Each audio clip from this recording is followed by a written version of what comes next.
Music shouldn't be just for entertainment. On this episode, we explore music being used for spiritual growth. We view the topic from the perspective of Elika Mahony. She's an artist, songwriter, vocalist, and piano player, and she approaches music in a very, what I would say, is a utilitarian way, where she's composed songs for the birth of babies, little ones, for those who have passed away, for marriages, people going through difficult times, for children, for fasting. And basically, if you find yourself in any particular situation, she's probably composed a song or even dedicated a whole album to that topic. And she's been doing this primarily from her approach of putting sacred writings to music.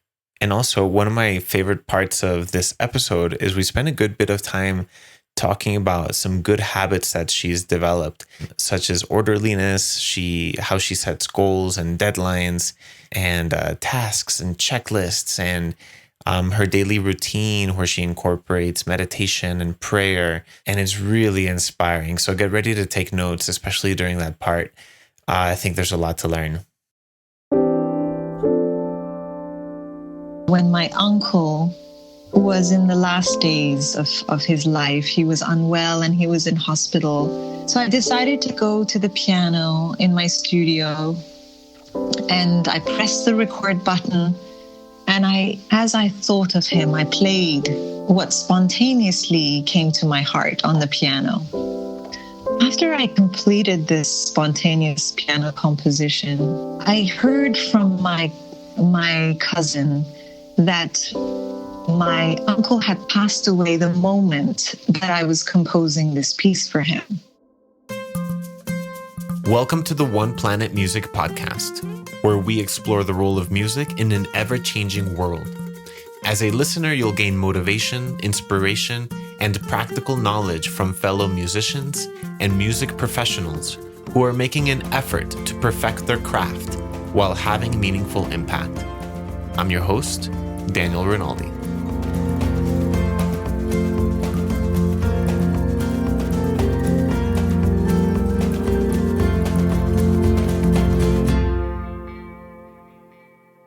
Okay, get ready for it. This is one of the longest context introductions I've done on an episode yet. So just hold on, but I think it's important before we hear more from Elika.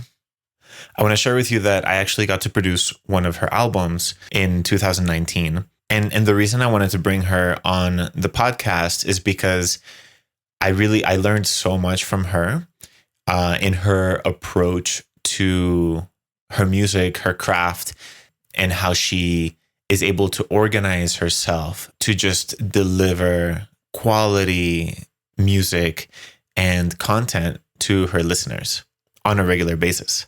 So I got to know Elika, or we got to know each other through the Bahá'í community. We're both from the Bahá'í Faith. And actually, we don't know each other in person. She just contacted me through Instagram. And that's how we were able to work with each other long distance. She's based out of China. But so definitely what she shares is from the Baha'i perspective. So I want to do a little bit of a vocabulary introduction or context, so to speak, so you're not lost throughout the episode. She'll make reference to the Baha'i Faith quite a bit, since she mainly composes using writings or prayers from the Baha'i Faith. The founder of the Baha'i Faith is Baha'u'llah, so she'll make reference to him. And she'll make reference to his son, Abdul Baha, who is also a very important figure in the Baha'i Faith. And I think that should actually be it in terms of your vocab test on the Baha'i Faith for this episode. And now, even though this episode is not about the Baha'i Faith, I think it would be useful just to explain very briefly what it is or what it stands for. So it's not so alien if it's your first time hearing about it. It's a world religion that believes that there is one God who created us all, and that all messengers and therefore all religions are all chapters of the same book, so to speak. Therefore, they're all sent by the same creator, and they're all connected. Now, if you're from another religion or you don't consider yourself religious or something like that, I think you'll still find a lot of value in this episode, because you'll get to see how an artist gets to choose a niche and really focus on it and really try to master it. And in her case, it's getting these different writings, not her own lyrics, and seeing how to put that to music, and really focusing on her audience rather than just trying to reach just anybody.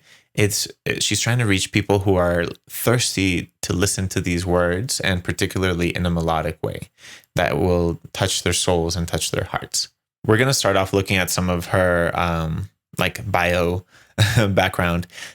She's truly a melting pot. Check this out. So, she's from Persian background, but she was born in the US, raised in Kenya, but now living in China. And so musically, her mom was a piano teacher and her father was a lover of classical music and some jazz. So from a small age, she was studying classical piano in Kenya. But she was also listening to pop music like Madonna and Michael Jackson and Barbra Streisand. And, that's how she kind of learned to sing, was just sort of like copying their voices. So now let's dive in and hear more from her rather than you hearing me just blab and blab and blab. You were classically trained in piano, but not necessarily voice. And then when did the two start melting together? So then in university, I met a couple of very close friends, both singers, and I was encouraged to just start composing. I missed my piano at home, so I would go into the practice rooms at the university and just play what would come to my heart, because I didn't have any notes. I didn't have my notes in university, so I would just play at the piano, and the classical upbringing lent itself to some of these first compositions.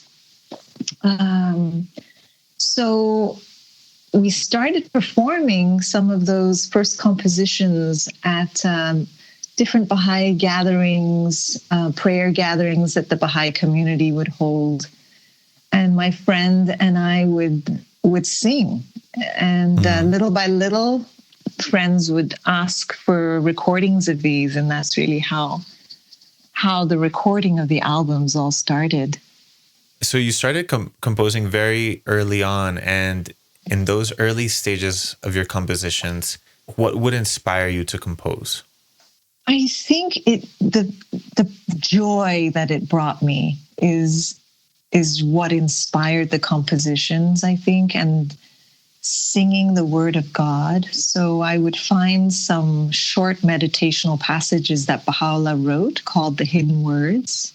They had so much meaning and so much depth behind the words, but because they were so short, they were easy to set to music and they were easy to sing. And then as I sang with a couple of my friends, we would develop harmonies. So it brought a lot of joy because it was hard I was in the US and my family was in Kenya, and it was quite challenging to be so far from home. And in those days, we couldn't communicate so easily as we can now. Wouldst thou have me seek none other than me, and wouldst thou gaze upon my beauty? Close thine eyes to the world and all that is therein, for my will and the will of another than me. Has your inspiration in composition evolved since then? I mean, you've released is it 10 albums or over 10 now? Yeah, you released most recently the 10th album? The 10th album, The Exalted One, with you. After so many years of composing music, how would you describe the evolution of like what inspires you? The evolution of what inspires me. Like what keeps you going? Is it still that same sense of joy, or has it changed? I think Initially, I think it was for the joy that it brought me.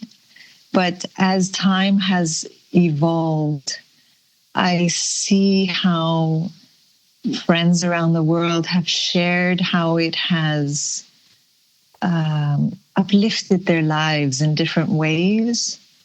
And I think it has brought so much meaning to my life to know that really the goal of all that I do is to bring joy, to uplift souls, and bring meaning to people's lives. And so most recently, when I recorded a long healing prayer that Baha'u'llah revealed, it's like a beautiful chant of the qualities of God that he names in every verse. And I recorded this healing prayer in honor of my nephew who needs heart surgery, and also in honor of a youth who grew up in our neighborhood who has cancer.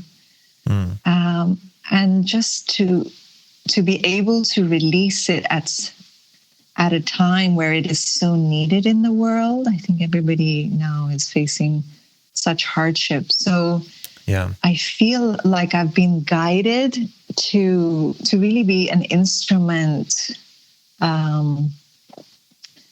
to being able to record the Word of God. And that brings me the greatest joy. And I've felt so humbled and so grateful recently just seeing the response of how the long healing prayer has brought so much solace to friends and loved ones around the world who are going through such a hard time recently.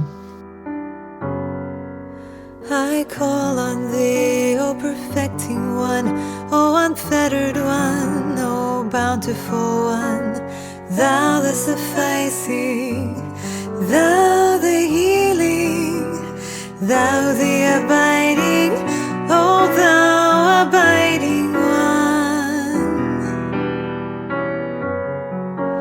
I call on thee, O beneficent one, O withholding one, O creating one, thou the sufficing, thou the healing, thou the abiding, O thou abiding one. Can we give a little bit of context? So you've mentioned the Baha'i community. As the listeners know, both you and I are members of the Baha'i community, but give me a little bit of context. You've mentioned that people are listening to them. You're wanting to uplift people's hearts, or that people are using your songs. Like, what exactly does this look like? Like, so you release your music, and who's listening? Who's being inspired? How are they using your music? Tell me a little bit more. Over the years, I've chosen to record albums on different themes. So, for example, there's an album on the theme of fire and gold. The title is Fire and Gold, on the theme of tests and difficulties.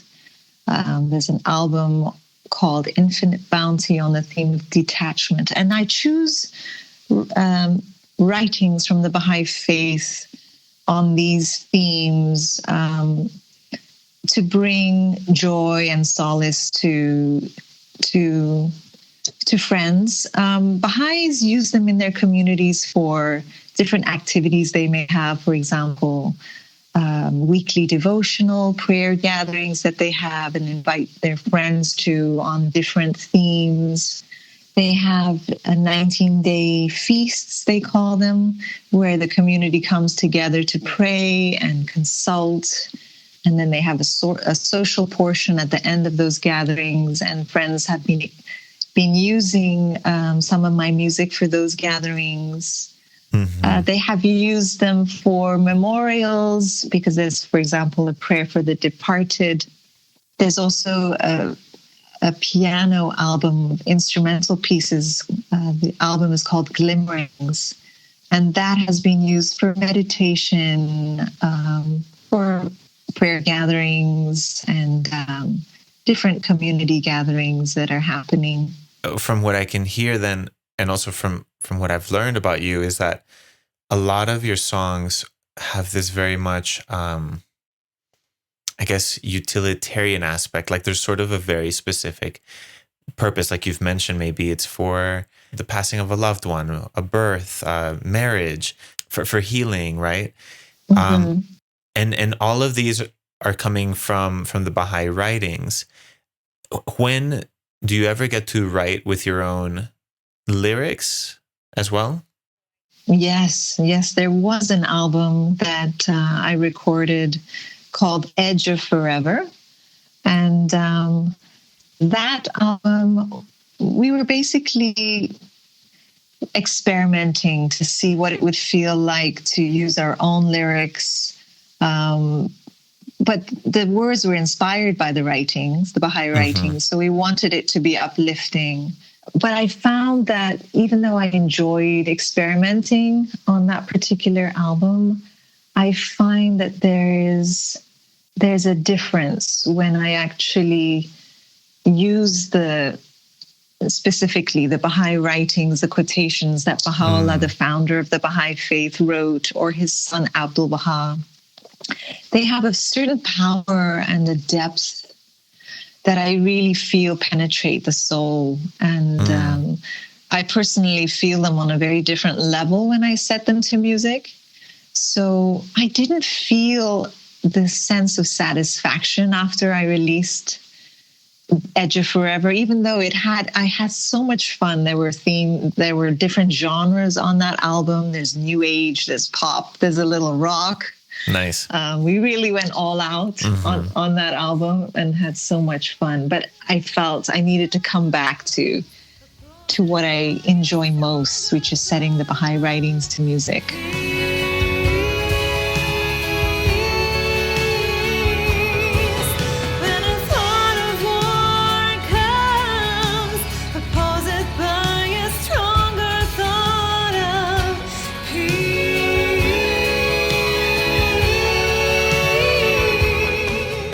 That's really beautiful. You know, recently I got to talk to a composer, Mary Claire, and she's on one of the episodes, and she was saying how it's hard for her to write her own lyrics, and she'd rather take poetry or words that somebody else had composed.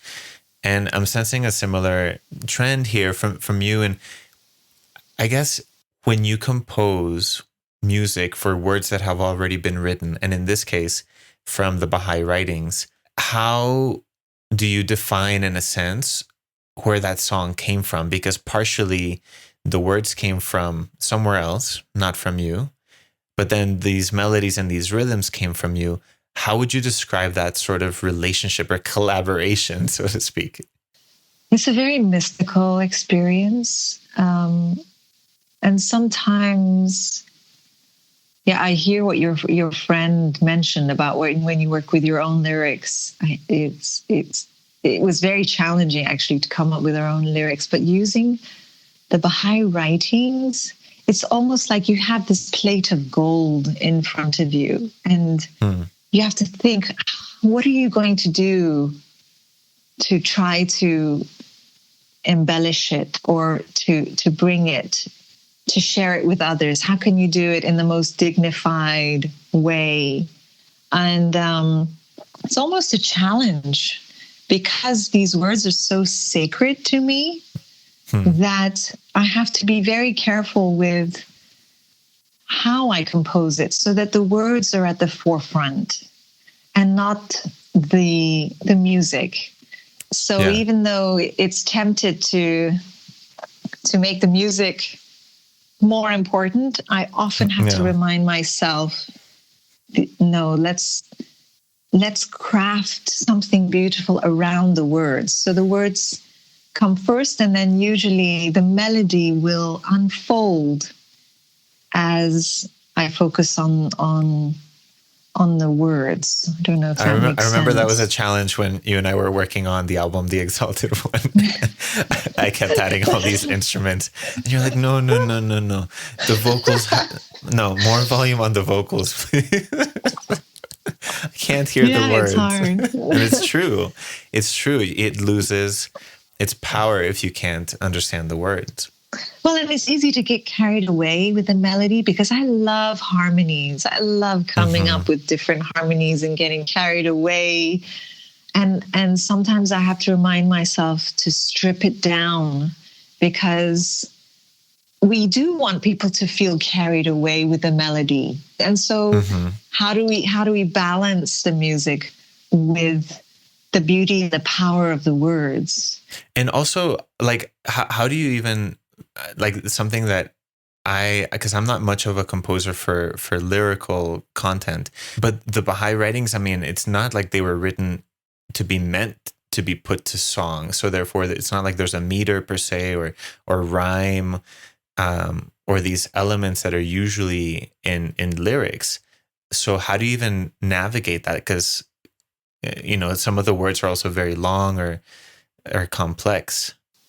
Yes, I remember that I was setting to music a passage where Baha'u'llah talks about how he received the first intimations of his revelation when he was in a dungeon. And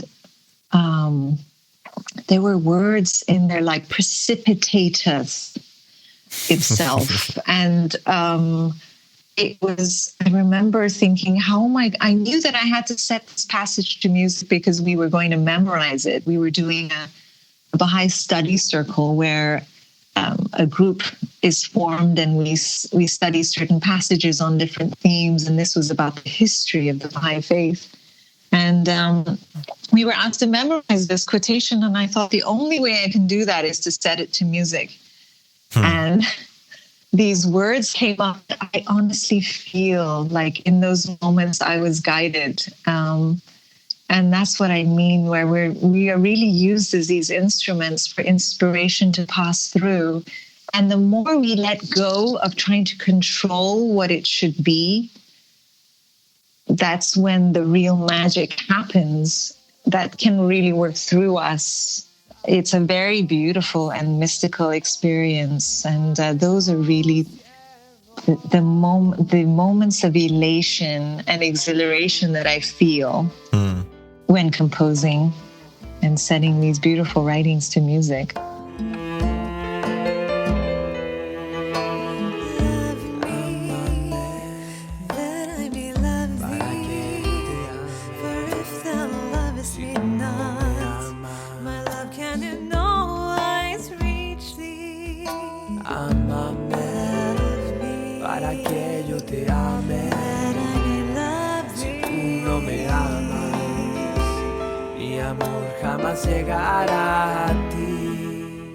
Elika, where do you think music comes from?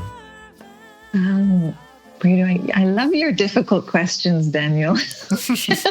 Where does music come from?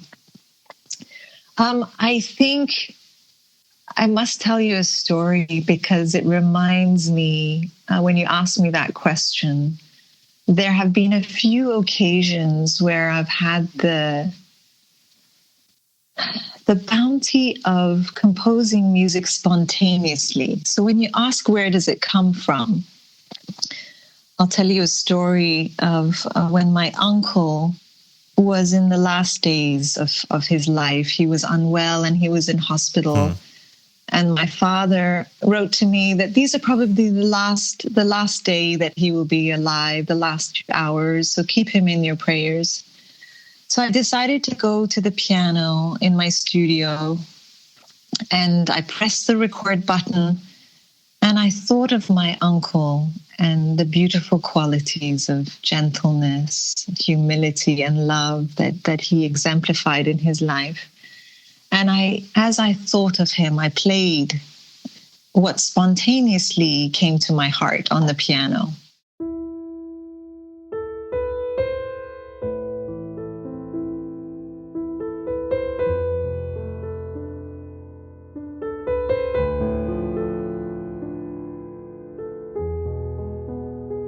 And this beautiful melody just came. I thought of him. After I completed this spontaneous piano composition, I called it a humble angel. I heard from my cousin that my uncle had passed away the moment that I was composing this piece for him. Wow. And I just was in awe, thinking that perhaps his soul, no doubt, I was guided and felt a connection from his soul to mine, that I was able to just express what was in my heart as I thought about the beauty of his soul. So I believe that our souls we are all creative souls, that we express that creativity through different ways, through poetry, through painting, through art, through music. So I believe that music comes from the soul.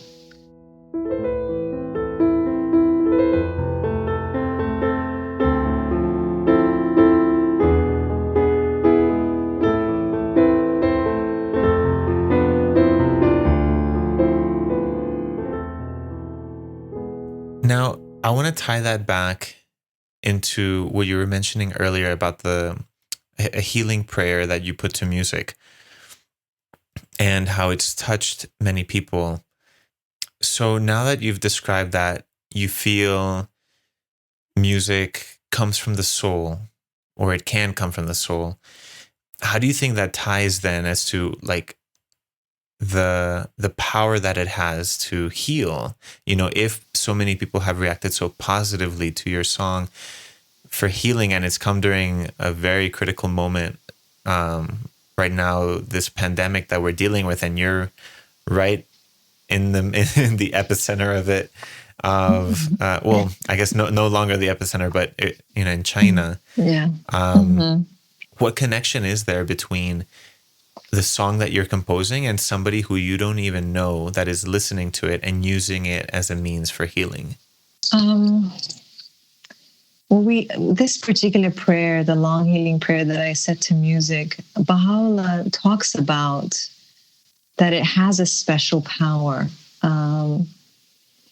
And I don't know exactly what that means, but I have seen in the responses from friends around the world who have shared it with their friends, and maybe some have never heard the words of Baha'u'llah or any prayers that he has revealed. But what they have shared is that it has the words have touched them in a very deep way. And so when I was composing this prayer to music, because it's like a chant, there are certain verses that are repeated in the prayer. And Baha'u'llah mentions different qualities of God. So it's almost as though we are mirrors. We are calling these qualities of God that we are trying to also live by, of love, of forgiveness, of generosity, of justice. And so it's almost as it's a reflection of who we are. We are trying to reach our highest potential in this life. And I think these words allow us to climb a spiritual ladder, so to speak, to reach our highest potential. So I think when we listen to them, it elevates our soul. And I believe that when we listen to the word of God set to music, it penetrates the heart in an even deeper way. There's a sort of magic that happens with the melody and the power of these words. And so it touches the heart in a very different way. Some friends said that they were never able to connect to the words of the long healing prayer until they heard it set to music. And I found that so fascinating because I hadn't thought about that before. Yeah, it's interesting. So almost as if the music gave new meaning to the words, or allowed the meaning to penetrate. It was sort of a catalyst for it. I call on thee, O well-guarded one, O Lord of joy, O desired one, thou the sufficing, thou the healing, thou the abiding, O thou abiding one. Does your music ever get pigeonholed or confused with other, like with what might be called, gospel or spiritual music or religious music, or being sort of fragmented as like Christian music? Do you ever face these sorts of definitions? No, actually, I never have. I think those who come upon my music know that it's from the Baha'i writings. Mm-hmm. My music has showed up on Christian radio a couple of times, actually, come to think of it. So that's really interesting, because from what I hear then, like your music is for a very specific audience, so to speak. I mean, most definitely anybody's welcome to listen to it, right? But like primarily thinking of the Baha'i community to be able to use or to listen to your music. I think true, it is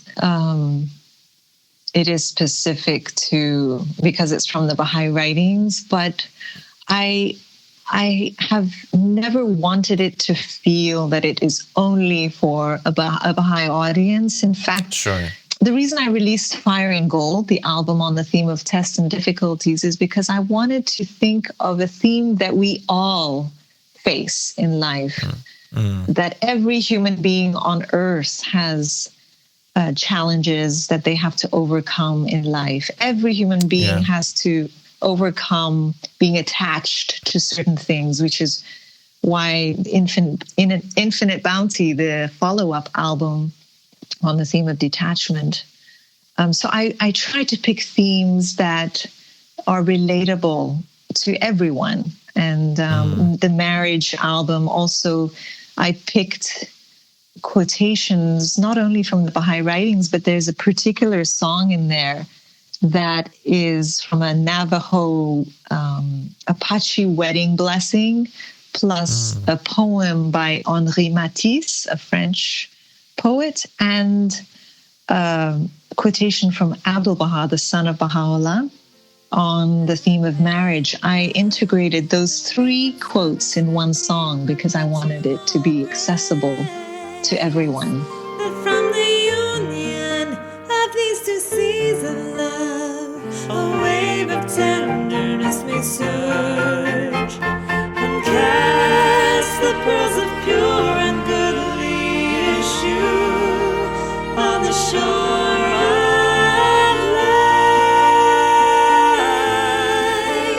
of life,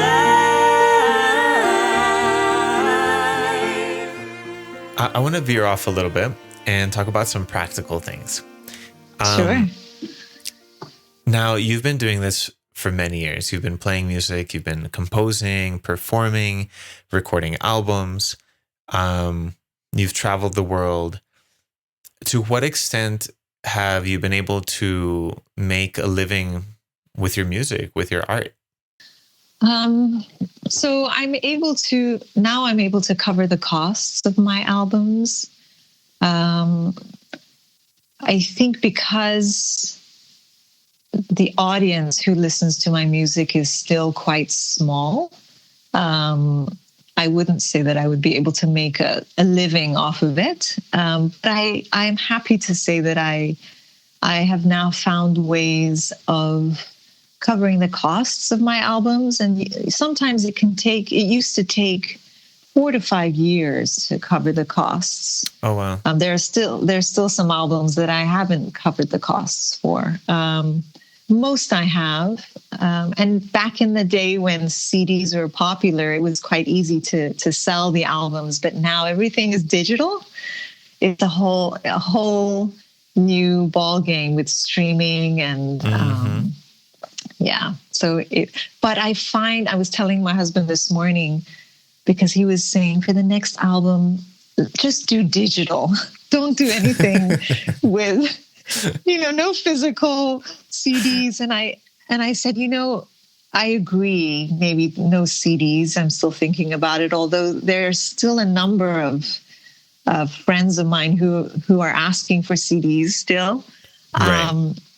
But I said that what's important to me is, and unfortunately about that is like, even though, let's say 50 people ask for CDs, but you can only print 1,000 or 2,000 at a time.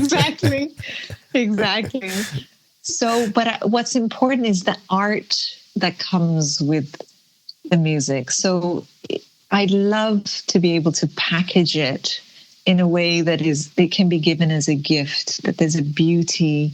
So I'm thinking of a booklet for the next one with maybe a download code in the back. Beautiful photographs or something, so that it can be given as a gift. So that's something that I've really appreciated about you. Actually, you're also a visual artist. You also paint, you do jewelry, you do prayer book covers, crafts, all sorts of beautiful things. Tell me more about this, and how does it relate to your musical craft? Yeah, so I love creating things with my hands. So I'm also a handmade artist, and I have I have a shop on Etsy, and most recently I have another one on my own website. So trying to maneuver both is interesting. But I love to create meaningful gifts that enhance the beauty of the Baha'i writing. So, for example, I'll make a beaded bookmark with a quotation attached to it, a short quotation of Baha'u'llah on the theme of love, or prayer book covers that adorn, silk prayer book covers that adorn prayer books.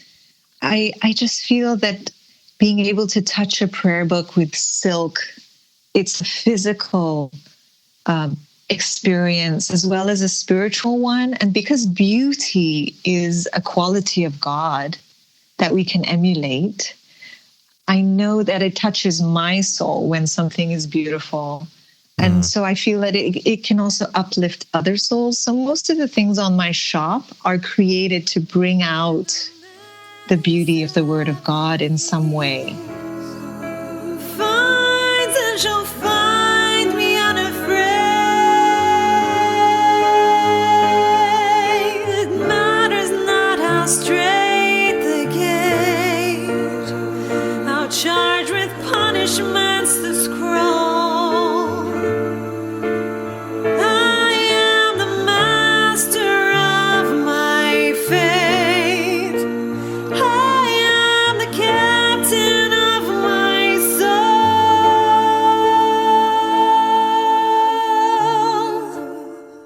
soul. Definitely something I've admired about you is your attention to detail.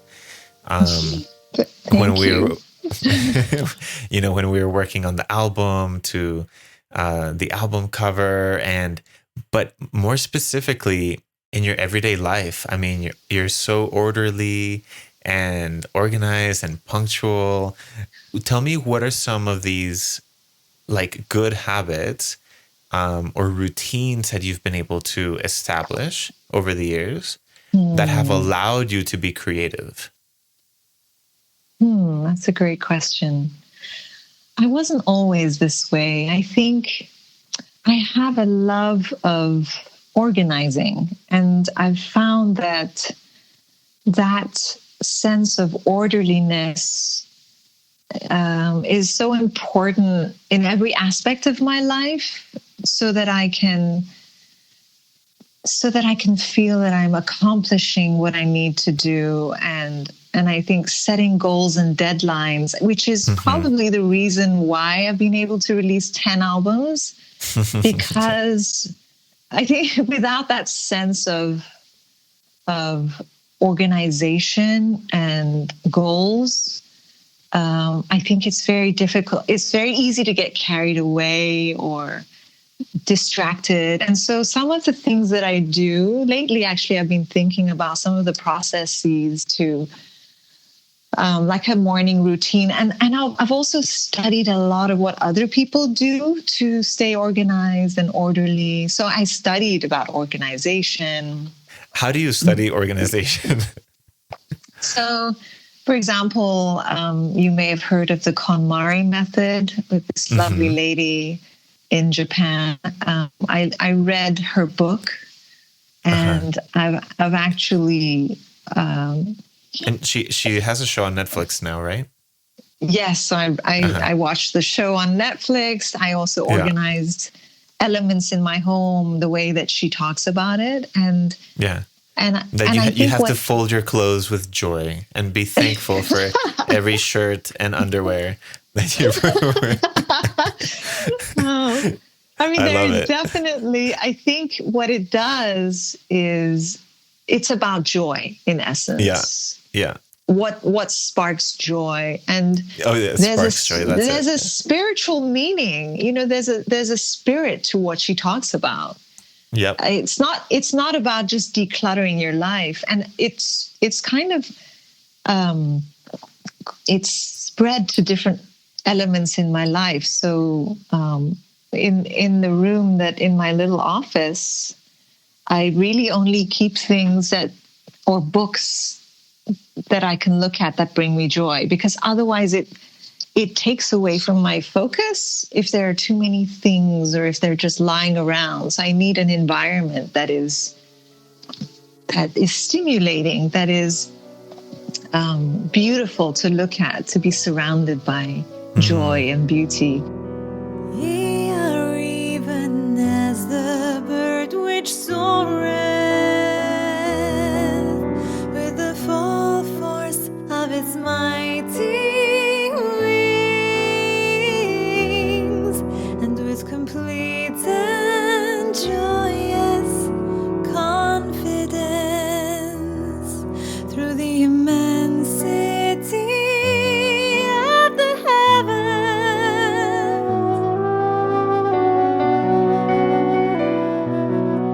So some of the things, for example, that I do every morning, did you want me to share that? Oh, please. I'm taking notes. So on a good day, and this may not happen every day. It doesn't happen every day, but on a good day, I'll get ready in the morning, and one of the first things I do after breakfast is I go and have my devotions at the piano, and I will sing and pray at the piano for my morning prayer and meditation, and it just lifts my soul and carries me for the rest of the day. Because music brings so much joy, and being able to sing the words of God are just, it's like clothing your spirit for the day. And then I'll come up to my office, and which is my daughter's room. She's now in university, so my husband and I now use it as our office. And thanks, Millie. And so then I will read a passage from the Bahá'í writings and try to internalize it. And then I read another passage from, there's a lovely lady called Marianne Williamson. She has this book, 365 Days of her thoughts, which are very inspiring. So I read one of those. And actually yesterday's reading was incredible. Can I share some of it? It was really lovely. Oh, please. Actually, no, it was the day before. I dedicate my work today to the furtherance of all things good. She says, whether I am paid or not, whether I'm working out in the world or planting my own garden, I dedicate whatever I am doing today to the uplifting of all things. May the activity of my mind and work of my hands be of service to the healing of the world. And so it complements, for me, it really complements one of the Bahá'í writings that I love to sing in the morning. And if I may recite that as well, that Baha'u'llah says, armed with the power of thy name, nothing can ever hurt me. And with thy love in my heart, all the world's afflictions can in no wise alarm me. So it's as though reading these words is like a cloak of protection. It's like an armor of protection for my day, the word of Baha'u'llah. And so I just infuse my morning with inspiring words. And then after that, I learn a Chinese character and put it on my wall. Wow.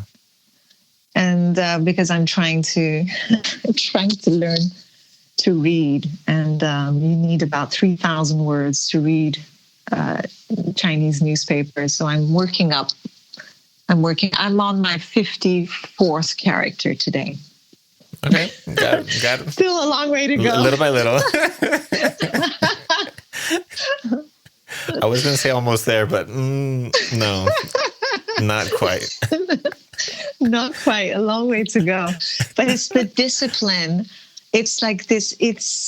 And then I forgot. There's one other thing that I do. I have a gratitude journal that I actually write 3 things that I'm grateful for every morning. And so it takes, all of this takes about 20 minutes to half an hour. So all of this is in the morning?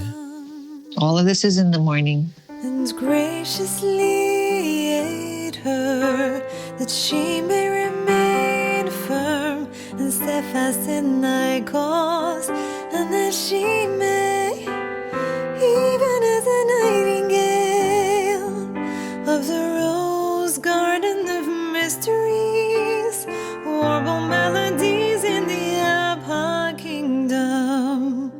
And how did you come to develop this, or how long have you been doing this? So over the years, I've had different morning routines, and I used to have, for example, a timer that I would use. I would set a 15-minute timer for meditation, because I found that if I don't have a timer, it's so easy to think, I have to do this errand before I forget. I need to write a note about this.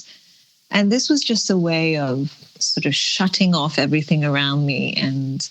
But now I find that meditation is accomplished at the piano when I sing, because I won't get distracted. If I sing at the piano, the word of Baha'u'llah or the words of Abdul-Baha, then I can focus on those words, and it really touches my soul in a very deep way. So that's how I meditate now. And so I try not to be so rigid. And this is working for me now.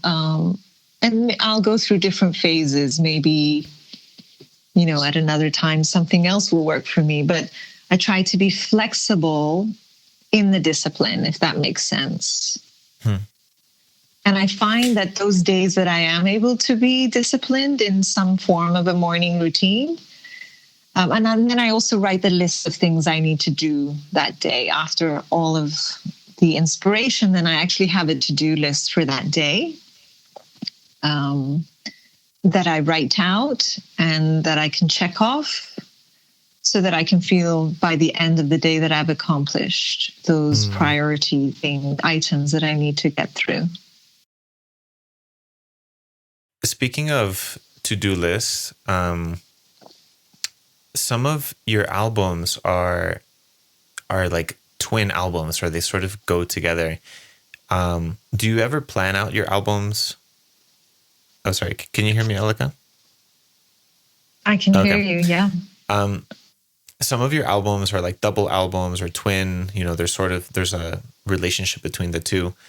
Do you ever plan them out ahead of time? Like, okay, in such and such a year, I'm going to, get this album out or this song out for this purpose, or how far ahead are you looking? That's a great question. The only 2 albums that I did that for were 2 albums, The Ancient Beauty, which was an album in honor of the bicentenary of the birth of Baha'u'llah in 2017. It was a very special year to be able to celebrate the 200th anniversary of the birth of Baha'u'llah. And I felt at that time, actually, I was doing an album for his bicentenary, the birth of his bicentenary in Chinese. I was commissioned to do that. And I remember I was on a Baha'i pilgrimage for 9 days at the Baha'i World Center in Haifa, Israel. On my last day, walking towards the shrine, I was inspired. In that moment, I had this urge, this sense that I must do something in English because this moment will pass me by and I will regret not doing an album in honor of Baha'u'llah.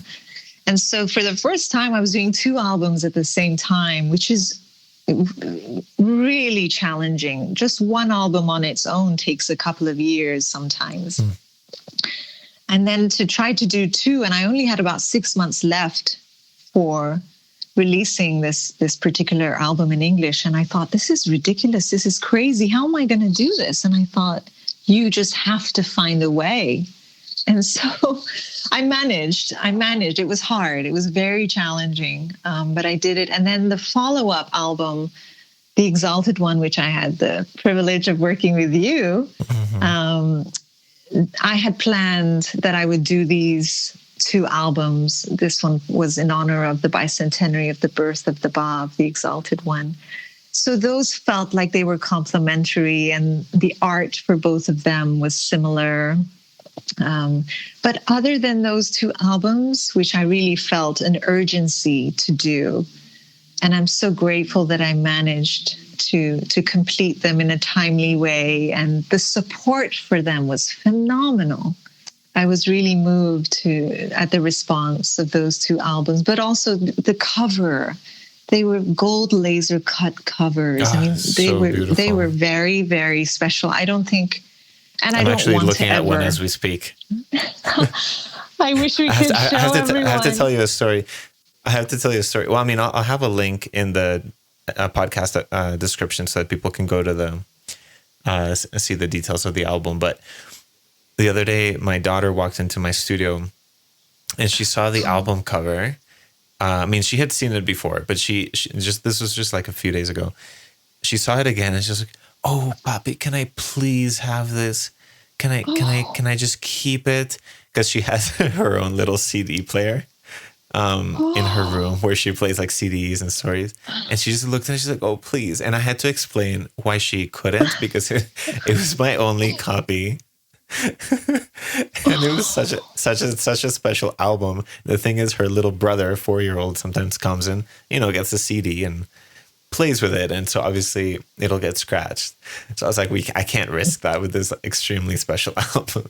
And it just made her cry. She was so sad. Oh no, Daniel, you made her cry. Let me send you one just for her.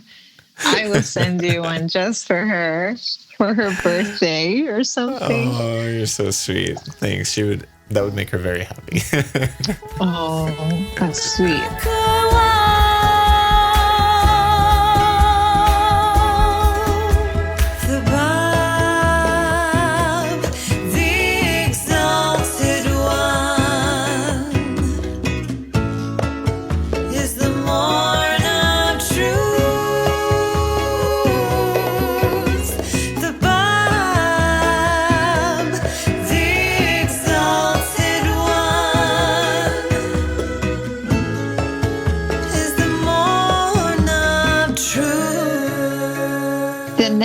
Album will be in honor of Abdul Baha, who's the son of Baha'u'llah, and I'm not sure whether it will be probably for the centenary of his passing in November 2021. So I'm thinking about either that or something else about his life that's happening in the following January 2022. It could possibly be for that. So we'll see. And then there's only one other album so far. Well, there are a couple more albums that I'm planning. One is for the departed. I would really love to, I'd really love to do one that would bring solace to friends who have lost loved ones. Because I know how much music brings upliftment and joy and solace to those who have family members who are grieving a loved one. And for some reason, I haven't had the time yet. And I trust that the right time will come. I would actually love to do it with my daughter because she's also a singer and a wonderful composer. Yeah. Yeah. So I usually allow my intuition to guide me as to when I should work on a particular album. But the last 2 albums, for the bicentenaries of the birth of Baha'u'llah and the Bab, were very specific, and they had to be done at a certain time. Elika, I wish we could continue, and I know there's so many other topics we could talk about, especially since you and I have gotten to work together. There's so many stories behind, the songs we got to work on and the artists and musicians, but at least the listeners will get to listen to some of the music, and hopefully after listening to the podcast, they can go and check out more of your music and learn more about your story and connect with you. So where can the listeners connect with you, Elika? So the best place is just to go to my website, elikamahony.com, but it looks like Mahony, Mahony. And it's an Irish pronunciation, my husband's surname. So the music is all on there. And then I also have a music mailing list that people can join once they go on the website. They can join, and then they can receive 3 music gift downloads. And then I share some of the journey of the albums on my mailing list and update friends of music projects and things that are happening in my life. Beautiful. Elika, it was such a pleasure talking to you.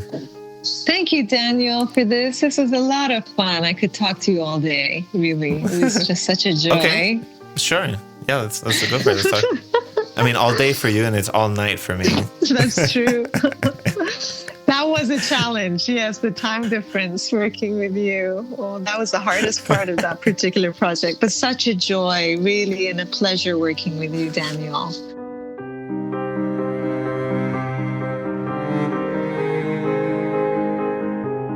I hope you enjoyed this episode. I know I did.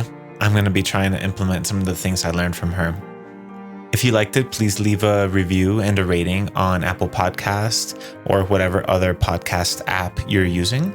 And take a screenshot, share with others, share on Facebook, on Instagram, and please tag oneplanetmusic.fm on Instagram and One Planet Music on all other platforms. And if you feel like doing that is not enough support for the show, and you want to contribute financially so that it can not only continue, but actually be more regular, then go to the website, oneplanetmusic.com, click on the donate button, and you can donate as little or as much as you want. I'm sending you a lot of love and prayers during this crazy time where we need to really support each other. Much love. Take care.